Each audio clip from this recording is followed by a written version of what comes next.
안녕하세요. 최준영 손해자전사입니다. 오늘은 2025년 12월 2일입니다. 어제 제가 오늘 화요일이죠. 월요일 날은 저녁에 이제 풋살 동호회 가서 이제 운동을 하는데 갑자기 카톡으로 이렇게 어, 글을 남기셨어요.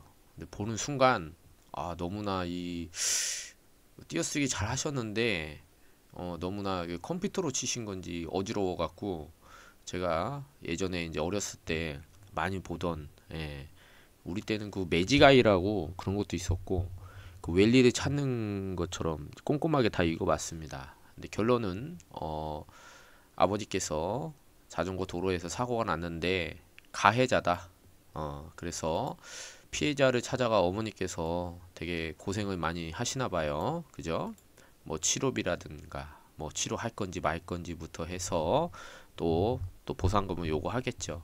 자, 이렇게 고생을 하니까 아드님께서 피해자분이 합의금을 말도 안 되게 부를까 또 걱정도 되시고, 그래서 얼마를 합의를 해줘야 되고 어떻게 해야 되는지에 대해서 이제 문의를 주신 겁니다.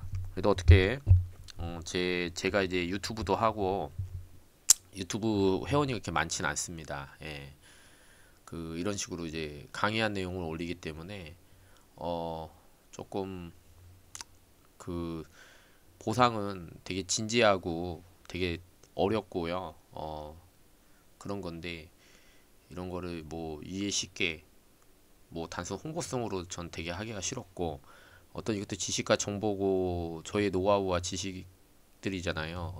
그래서 그냥 제가 하고 싶은 대로 강연 형식으로 일반인 분도 많이 보시지만 실제로 각 다양한 실무자들이나 이거 배우고 싶어 하시는 분들도 많이 봅니다. 그리고 이렇게 현재 이렇게 좀 이런 걸 경험하신 분들, 그리고 또 이런 사건 사고들이 많거든요. 근데 어디 시원하게 물어볼 데가 없어요.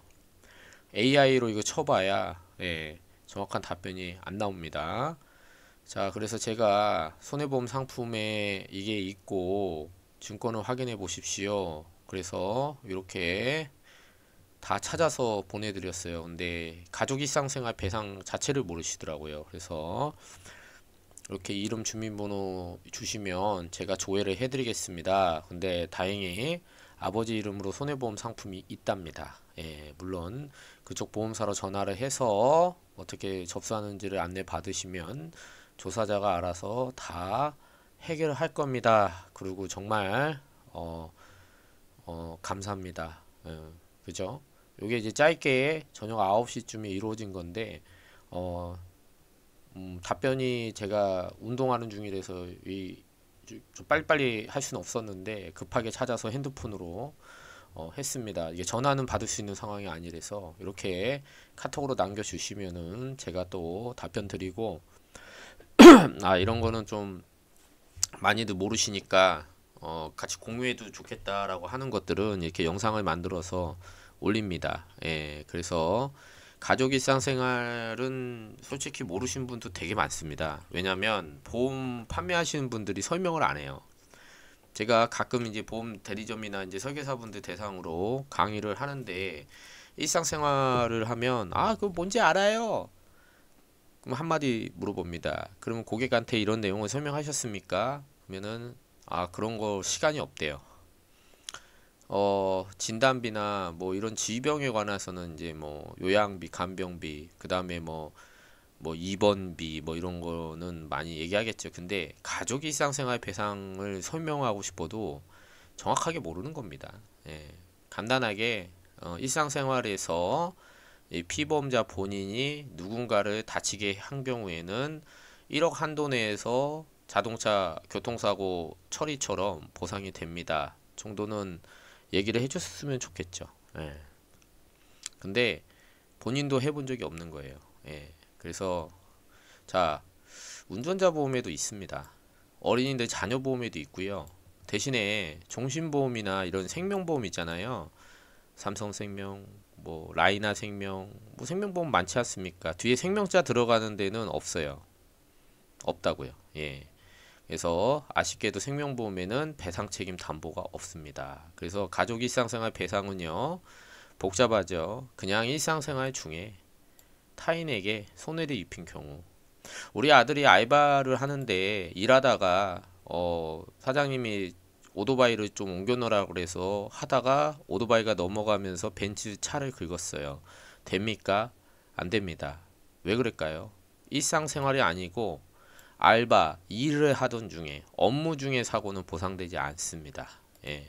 그래서 아직 일하기 전에 그냥 오토바이를 잘못 건드려서 기스가 났다 해도 되겠죠. 예. 그래서 뭐 사고를 조작하는 건 아니지만 일상생활 배상을 하시려면 입증 자료가 충분해야겠죠. 그래서 보험회사에서 나와서 CCTV라든가 실제 그 피해자와 가해자 둘 다 만나서 사고 내용이 일치하는지도 판단합니다. 예.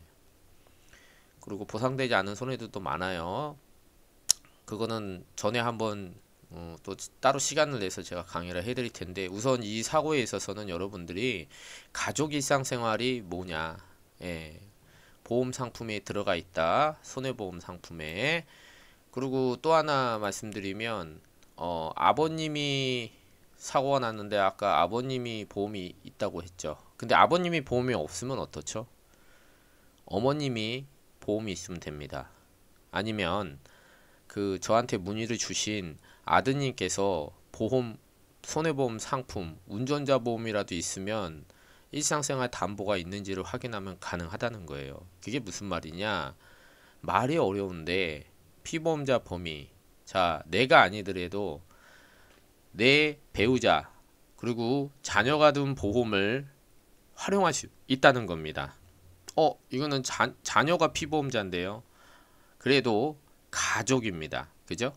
가족의 일상생활에 대해서 아드님이 보험을 들었지만 내 아버지는 가족이기 때문에 아버님이 사고가 낸 부분에 대해서 책임을 지겠다는 겁니다. 그래서 이거 좀 재밌는 게 피보험자 본인을 얘기를 하는 거고요. 아버님이겠죠. 그리고 어머님, 그리고 생계를 같이 하고 있는 친족 누굴까요? 도련님.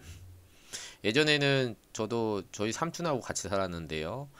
아버지의 동생이죠. 예. 그래서 친족입니다. 친족. 근데 같이 살고 계셔. 주민등록지도 같아. 주민등록상의 동거 중요해야 됩니다. 그래서 아직 그 주민등록상의 동거로 들어와 있지 않은 삼촌은 친족이라 하더라도 담보가 되지 않아요. 자, 그리고 별거 중인 미혼 자녀. 예. 실제로 예전에 SBS 작가님이 차를 이렇게 그 정차돼 있지 않는 그 뭐죠? 앞에 막고 있으니까 그 차를 미다가 그 차가 앞차를 박으면서 기스가 났고, 그 차가 앞에가 또 이제 또 벤츠 또 S클래스 4천만 원 요구합니다. 거의 뭐 개진상이죠. 자, 이랬을 때에 제가 예전에는 이제 잠깐 방송을 했었어요. 여러분 잘 모르시겠지만. 그래서 연락이 오셔갖고 이거 어떻게 해야 되냐 그래갖고 보험 처리해서 바로 그냥 변상해주고 끝났습니다. 일반 작가, 여자 작가분이셨는데 딸 같은 여성 작가분한테는 4천만 원 요구했지만 한 3, 400도 안 했던 것 같아요. 그렇게 이제 보험회사에서는 전문 보험 조사원이 나갑니다. 조사자가 나가서 아무리 개진상이라도 그분 하시는 일이 그런 사람들만 만나요. 전문가입니다. 그래서 적절한 보상 수리해라. 그냥 수리하겠어요? 기스 나갖고 뭐 얼마 주세요. 저희는 그런 거 안 합니다. 수리하세요. 수리하서 견적서 하고 실제 수리한 거 확인하고 거기에 따른 보상하겠습니다. 원칙대로 하거든요. 근데 그렇게 해서 보험 접수가 안 됐으면은 상당히 곤란했죠. 차를 미다가 일상생활 중이죠. 차 운행 중의 사고도 아닙니다. 하기 때문에 일상생활 배상 책임 보험을 하는데 이분이 자 별거 그러니까 독립을 하셨어요. 독립을 했는데 다행히 그 부모님 그 주소지에 아직 등록이 돼 있습니다. 그냥 뭐 월세를 사시는지 다행히 생계를 같이 한다. 어머니가 오셔갖고 뭐 밥 해주고 빨래 주고 이렇게 생계를 같이 해야 되는지를 와서 보험회사 담당자가 숟가락 몇 개예요? 진짜 어머니 와서 여기서 김치 담가지고 같이 살고 계세요? 라고 조사하지 않습니다. 예. 그렇게 보험회사 한가하지 않아요. 어떻습니까? 그냥 주민등록상에 같이 있으면 생계를 같이 한다고 판단하는 거예요. 예. 근데 자녀분은 서울에서 SBS 작가를 하고 있죠. 예, 어머니는 저기 청주에 계시고 그렇다 하더라도 아직 주소지가 이 작가분이 부모님하고 같이 돼 있는 겁니다. 별거 중이죠. 예, 따로 살고 있는 건데 하지만 주소지는 부모님하고 같이 돼 있다. 그러면 생계를 같이 하는 걸로 판단합니다. 그래서 주민등록 그 초본, 예, 그리고 부모님 거 해서 그냥 갖다가 접수하시면 돼요. 그렇게 판단하는 겁니다. 예전에 그 아버님이 이제 이 도로 자전거 도로에서 이렇게 사고가 나셨잖아요. 그래서 실제로 이렇게 요즘에 이제 이런 자전거 도로에서 이렇게 사고 나신 어르신들이 많은데요. 실제로 이 자전거 사고로 크게 다치신 분이 있었어요. 그래서 저희가 보상 처리한 내용입니다. 실제로 이분은 이제 사지마비 환자가 되셔서 그 내용은 제가 올려드리지 못했는데 실제로 이렇게 산정이 돼서 거의 한 3억 4천 정도를 받으셨죠. 치료비, 향후 치료비, 개호비, 향후 개호비, 휴업손해, 과시상계, 본인 과시도 있으니까 상계해야 됩니다. 위자료 엄청 많죠. 예, 항목들이 이런 것들을 여러분이 못합니다. 예, 못해요. 가해자분 같은 경우에는 그냥 보험회사 접수되면은 보험회사가 이렇게 다 산정해서 피해자분한테 보상을 하는 거고, 피해자분들의 입장이라면 이렇게 자전거 사고가 우리 아버님이 나셨는데 이쪽에서는 뭐 와갖고 얼마 보상해 주겠다. 근데 제가 물어보죠. 저기 이 실제로 이제 자전거 사고 내신 분이나 이분은 보험이 없었어요. 대신에 이제 이 그 배우자분이 보험이 있으셔서 그쪽 보험회사에 연락해서 저희가 접수해주고 또 이렇게 보상금을 충분히 받아주고, 어떻게 보면은 되게 형사고소까지 가고 되게 크게 번질 수 있는 사건이었고요. 물론 이제 크게 다치셨습니다. 근데 이제 어차피 사고는 난 거, 이쪽도 이제 자녀분이 되게 어렸거든요. 어렸어요. 그 둘이었었는데, 그래서 그쪽에 형사 고소까지는 하고 싶지 않다. 피해자분이 당연히 잘 이해를 해주셔서 원만하게 보험 접수를 하고 저희가 처리를 해서 되게 마무리가 잘 된 사건입니다. 그래서 형사 고소를 한다고 물론 이제 괘씸하기도 하죠. 예, 어떻게 보면. 근데 이제 그런 용서의 마음, 상대에 대해서 어떻게 보면은 쌍방이기 때문에 되게 과시도 처음에는 보험회사 많이 잡았는데 이게 자기 통행을 하고 있었는데 약간 이제 중앙선을 넘었다. 예, 어떻게 보면 자전거 도로입니다. 여기는 사람이 근데 다닐 수가 없진 않지만, 그래서 조금 약간 그 사고 내용이 약간 좀 애매하고 했어요. 근데 원만히 잘 됐고, 서로 피해자도 피해자가 할 말이 있는 거고 또 가해자 입장에서도 되게 할 말이 있는 거고, 그런 거 참 중재하기가 정말 쉽진 않고, 또 보험회사 상대로 자세하게 요 이제 산출 내역은 보험회사가 산정을 한 겁니다. 그래서 보험회사는 이렇게 공단 구상금액까지 다 포함시켜 갖고 다 해요. 예.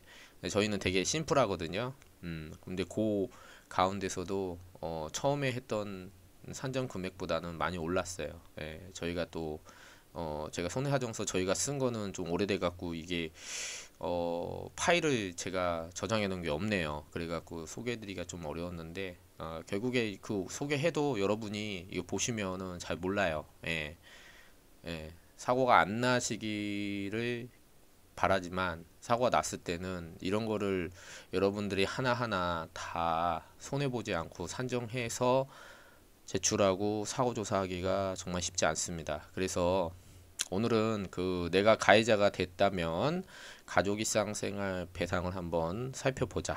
가해자 입장에서. 또 피해자 입장이라면 내 병원비 치료비가 들어가지 않습니까? 지금 현재. 그러면 가해자가 정말 그 못 살고 정말 가난해서 보상해줄 입장도 못 되고 그러면 상당히 괴롭습니다. 내가 도리어 피해자가 됐음에도 불구하고 가해자를 걱정해야 될 시기가 와요. 예. 그랬을 때 가해자가 뭐 운전자 보험이라도 하나 든 게 있다면 그걸 가지고 빨리 전문가를 찾으셔서 상담 받으시고요. 또 이런 분도 있어요. 그 뭐 직접 사무실까지 오시려고 하는데 그럴 필요도 없고 그냥 전화로 상담하시면 되고, 제 연락처를 저장 꼭 하셔서 뭐 강의를 뭐 정보로 찾으시다가 들으신 분도 마찬가지지만 잘 저장하셔 갖고 편하게, 제가 살아보니까 그렇더라고요. 저도 이제 법학과 나와서 그 변호사들도 되게 많은데 뭐 제 동기고 선배고 편하게 전화를 해서 나는 이제 모르는 상황에서, 물론 이제 제가 다 뭐 모르는 게 이렇게 많진 않아요. 예. 실제 제 그 아들 것도 지금 제가 소송을 지금 하려고 소장도 제가 다 쓰고 있습니다. 예. 근데 이제 뭐 일반인이 소장 쓴다고 되는 게 아니라 또 법무사 도장이라든지 뭐 그냥 제가 소송을 할 수 있으니까 굳이 변호사는 필요 없어서 그러는데도 좀 애매한 것들이 있단 말이죠. 경험하지 못한 것도 이렇게 물어보려고 그러면 참 그 전화하기가 동기인데도 뭐 난 이혼 변호사라 잘 몰라, 뭐는 몰라. 저도 실제로 변호사들도 전화 와서 그 많이 상담하거든요. 예, 왜냐면 그분들도 이제 잘 모르죠. 보상이나 교통사고나 이런 배상 책임이나 이거 잘 모를 수 있어요. 예, 서로 전문 분야가 다르기 때문에. 예, 일반 분들은 얼마나 답답할까요? 이때 편하게 이렇게 살갑게 자세하게 설명해 줄 수 있는 사람이 없다라는 겁니다. 예. 그래서 어떻게 인연이 되는지 모르겠지만, 예, 저는 이렇게 자세하게 잘 설명드립니다. 이렇게 하는 이유는 뭐 제가 이걸로 돈을 벌고도 있지만, 우리 아들이 그런 얘기를 하더라고요. 학교에서 아빠 뭐 하시니? 이렇게 한번 물어봤나면 선생님께서, 예, 요즘에 이제 개인 신상이나 신원 잘 안 물어보는데, 뭐 아빠 저기 손해사정사 하거든요. 그랬더니 아버님 참 사회에서 그 남 도와주는 좋은 일을 하시는 전문가네 라는 얘기를 했어요, 저한테. 그래서 그때 너무 뿌듯하고, 그래서 이 영상도 남기는 이유가 제가 언젠간 죽겠죠, 여러분. 예, 뭐 갑자기 교통사고로 죽을 수도 있어요. 하지만 제가 남겨놓은 글들이나 영상은 아마 이 회사 네이버나 유튜브가 망하지 않으면 언젠간 돌아다니고, 예, 물론 개정되고 보험회사가 없어지진 않을 겁니다. 자, 이랬을 때 이런 사연을 갖고 비슷한 사연을 가지고 계신 분은 우연치 않게 검색을 하셔서 들어오셔갖고 똑같이 많은 상담을 받으시기 바랍니다. 그래서 물론 많은 전문가들이 있지만 이렇게 자세하게 설명해준 전문가나 블로그는 별로 없는 것 같아요. 제가 봤을 때는. 예, 저는 이제 싹 끌어가갖고 제 모든 지식을 다 오픈합니다. 예, 그래서 많은 정보 받아가시고, 요 아드님께서는 잘 처리됐는지 모르겠네요. 오늘 한번 카톡을 좀 남겨볼게요. 예, 접수하는 걸 또 모를 수도 있어요. 어떻게 하는지. 예, 그래서 최대한 도와드리고, 요런 거는 제가 뭐 가해자이기 때문에 무료로 다 해드려요. 예, 너무 걱정 안 하셔도 되고, 가끔 이제 뭐 스타벅스도 필요 없습니다. 메가커피 싼 거 이렇게 해서 같이 드시라고 한 넉 잔 정도 보내주시면 저는 고맙죠. 예, 상당히 그야 10,000원이 넘지 않을 겁니다. 이게 마음이죠. 그래서 제가 아드님께 그래요. 제가 커피 얻어먹은 것만큼 평생 자문을 해드릴 테니 연락처 반드시 저장하시고, 저는 죽을 때까지 제 번호 바꾸지 않습니다. 지금 20년간 똑같은 번호입니다. 그래서 연락하시고 저장하시고 언제든지 보상 처리나 사고 관련한 건 물어보시면 되겠습니다. 감사합니다. 오늘 하루 행복하시고요.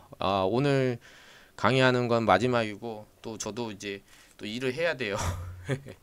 직원들이 던져놓은 사건들이 많아갖고 다 사정서 쓰고 또 보험사 연락해야 돼서 감사합니다. 윌리를 찾아서 오랜만에 추억을 떠올리게 하는 가족 일상생활 배상 책임이었습니다. 감사합니다.